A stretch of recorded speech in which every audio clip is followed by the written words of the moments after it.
सुप्रभात बच्चों। आज हम कक्षा 6 के सामाजिक विषय की तीसरी पुस्तक सामाजिक एवं राजनीतिक जीवन का पाठ 3 सरकार क्या है का पहला प्रकरण सरकार के स्तर के बारे में पढ़ेंगे। तो चलिए करते हैं पाठ को शुरू और देखते हैं पाठ 3 सरकार क्या है। आपने सरकार शब्द का जिक्र कई बार सुना होगा। इस पाठ में आप यह भी पढ़ेंगी कि सरकार क्या है और यह हमारे जीवन में कितनी महत्वपूर्ण भूमिका निभाती है। सरकारें क्या करती हैं, वे निर्णय कैसे लेती हैं, अलग अलग तरह की सरकारें जैसे लोकतांत्रिक सरकार और राजतंत्रीय सरकार के बीच क्या अंतर है, इन सभी प्रश्नों के उत्तर हम इसी पाठ में ढूंढेंगे। तो चलिए पढ़कर पता लगाते हैं। तो देखो बच्चों, ये आपको सारी यहाँ अखबार की सुर्खियाँ दिखाई दे रही हैं। तो अखबार की सुर्खियों से मतलब है अखबार के मुख्य समाचार। तो ऊपर दी गई अखबार की सुर्खियों को देखिए और इनमें से सरकार के जिन कामों की बात की जा रही है उनकी सूची बनाइए। तो देखिए कि सरकार है वो कई तरह के काम करती है। जैसे सरकार से कामगारों के अधिकारों की रक्षा की मांग, यानी कि जो सरकार है वो नागरिकों के अधिकारों की रक्षा करती है। बाढ़ पीड़ितों के लिए सरकार की ओर से राहत सामग्री, यानी जब भी देश पर कोई भी प्राकृतिक आपदा आती है जैसे भूकंप, बाढ़, है ना, तो उस समय इन बाढ़ पीड़ितों को सरकार है वो सहायता प्रदान करती है। फिर है प्याज की दर में उछाल। सरकार ने प्याज के दाम तय किए, यानी जब भी कोई वस्तु महंगी होती है तो सरकार उस वस्तु के दाम भी तय करती है। इसके अतिरिक्त सरकार सभी उच्च पदों पर अधिकारियों को, न्यायाधीशों आदि की नियुक्ति करती है। और कोयला और बिजली विभाग के पुनर्गठन के पक्ष में है सरकार। इसके साथ साथ 15,000 से अधिक गांवों को सूखाग्रस्त घोषित किया गया। तो इस तरह से ये जो सरकार है काफ़ी काम करती है। इसके बाद एक प्रश्न ये बनता है कि क्या सरकार का काम बहुत ही विस्तृत नहीं है? तो हाँ, कि जो सरकार है वो राज्यों के साथ साथ पूरे देश का शासन संभालती है, पूरे देश के लिए काम करती है, पूरे देश के लिए कानून बनाना, निर्णय करना। तो इस तरह से जो सरकार का काम है वो बहुत ही विस्तृत स्तर पर होता है। इसके बाद एक प्रश्न और है कि आपके अनुसार सरकार क्या है? तो देखिए बच्चों, सरकार क्या है इसे हम एक उदाहरण से समझते हैं। जैसे मानो आपका परिवार है और आपके परिवार में आपके पिताजी या दादाजी, जो भी घर के बड़े हैं, वो क्या है, परिवार के मुखिया होते हैं। अब आपको कौन से विद्यालय में प्रवेश दिलाना है, यानी आप कौन से विद्यालय में पढ़ेंगे, आप कब खेल सकते हैं, आपको कितने बजे घर में आना है, कितने बजे आपको सो जाना चाहिए, या फिर आपके मानो कोई बड़ा भाई या बहन है और उनका विवाह करना है, उनका विवाह कहाँ करना है, किसके साथ करना है, कौन से शहर में करना है, लड़का कैसा होना चाहिए। तो इस तरह के निर्णय कौन लेता है? घर का मुखिया। बिल्कुल इसी मुखिया की तरह, परिवार की तरह ही देश के लिए कौन सा कार्य करना है, कहाँ करना है, कैसे करवाना है, इन सभी का निर्णय कौन लेता है? सरकार। तो जैसे हमारे परिवार के मुखिया हैं पिताजी या दादाजी, है ना, जो भी घर में बड़ा है, तो वो कहाँ रहते हैं? हमारे घर में। ऐसे ही सरकार क्या है? सरकार कुछ व्यक्तियों का समूह होता है, यानी कुछ लोगों से मिलकर सरकार बनती है। और ये सारे व्यक्ति कहाँ रहते हैं? ये सभी व्यक्ति संसद में बैठते हैं और यहीं संसद में बैठकर ही देश के लिए विभिन्न निर्णय लिए जाते हैं, कानून बनाए जाते हैं और उन कानूनों को लागू करवाया जाता है। तो इस तरह से भारत की तरह ही हर देश को विभिन्न निर्णय लेने और काम करने के लिए सरकार की ज़रूरत होती है। और ये निर्णय कई विषयों से संबंधित हो सकते हैं, जैसे कि सड़कें और स्कूल कहाँ बनवाए जाएं, बहुत ज़्यादा महंगाई हो जाने पर किसी चीज़ के दाम कैसे घटाए जाएं, अथवा बिजली की आपूर्ति को कैसे बढ़ाया जाए। सरकार कई सामाजिक मुद्दों पर भी कार्रवाई करती है। तो उदाहरण के लिए कि सरकार गरीबों की मदद करती है, लेकिन वो मदद कैसे करती है? तो वो मदद करने के लिए कई कार्यक्रम चलाती है। इसके अलावा वो कई और महत्वपूर्ण काम भी करती है, जैसे कि डाक सेवा और रेल सेवाएं चलाना। इसके साथ साथ सरकार का काम देश की सीमाओं की सुरक्षा करना होता है। कैसे? जैसे हमारे भारत के पड़ोसी देश हैं पाकिस्तान और चीन।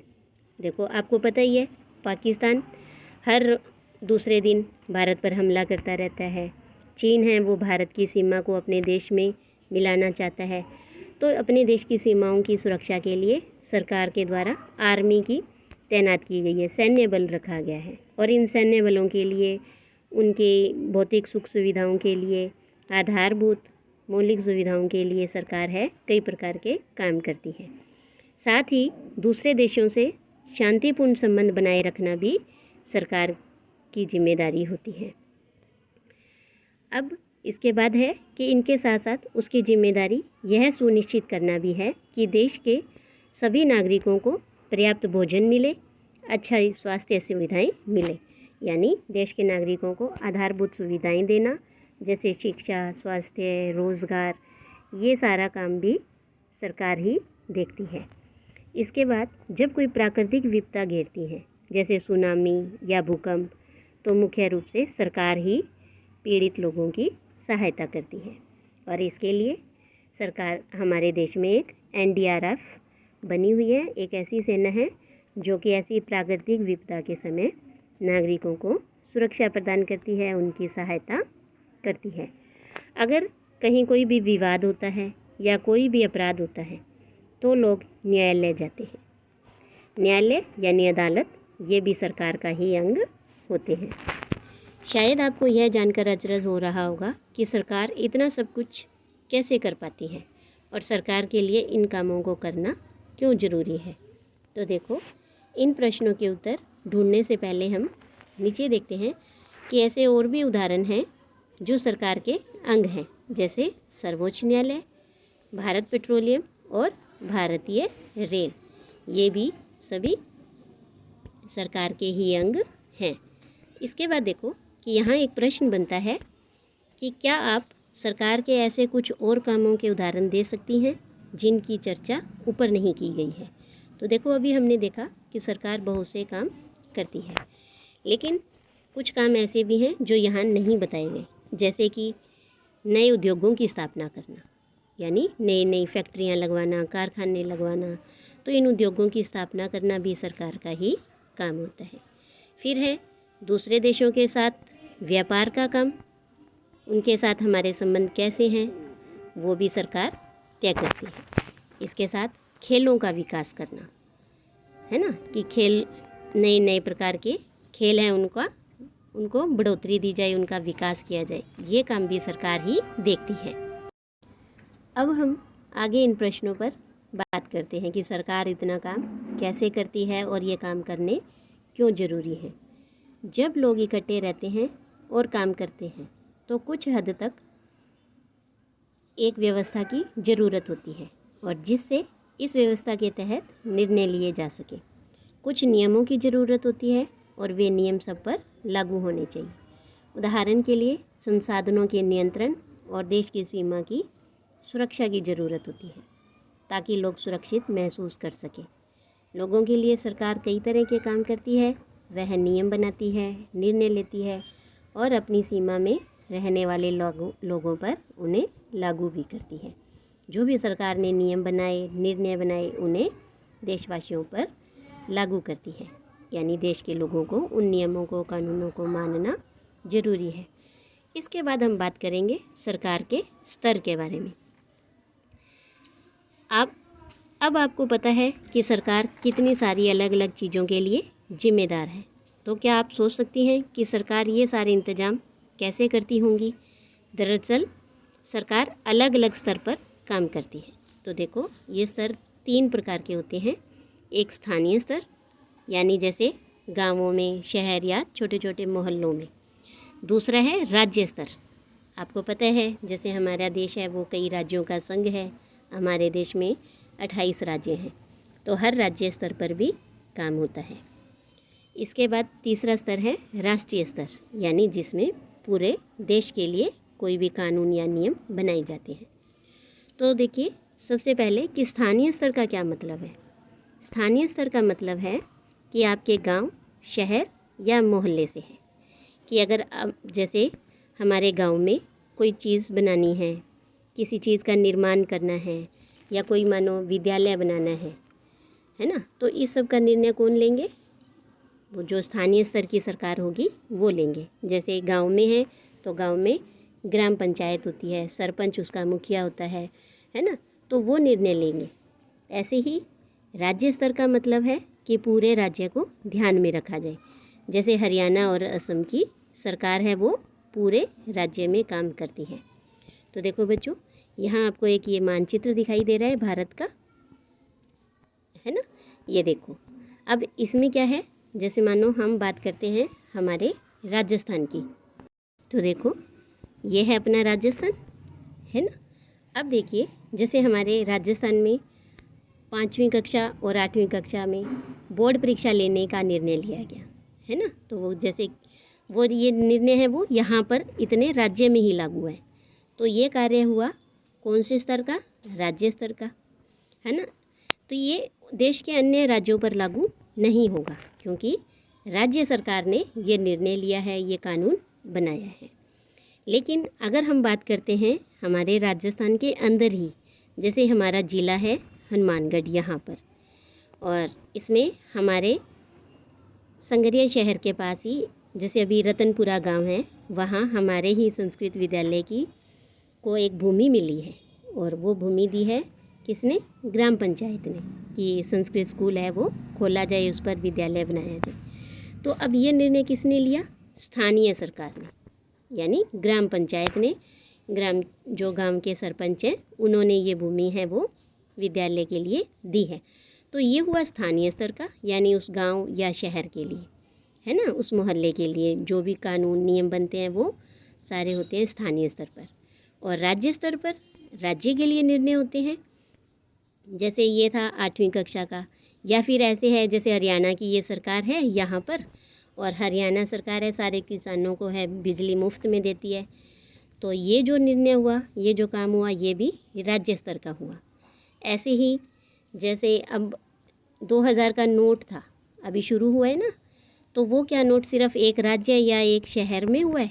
नहीं ना, तो वो क्या है, पूरे देश पर लागू हुआ, पूरे राष्ट्र पर। तो ये जो निर्णय लिया, ये कौन से स्तर का हुआ? ये राष्ट्रीय स्तर का हुआ। कि जैसे 500 का नोट बंद किया पुराना, है ना, 1000 का नया नोट चलाया, 2000 का नोट चलाया। तो इस तरह से ये जो है ये राष्ट्रीय स्तर का कार्य होता है। तो इस तरह से सरकार है 3 स्तर पर काम करती है।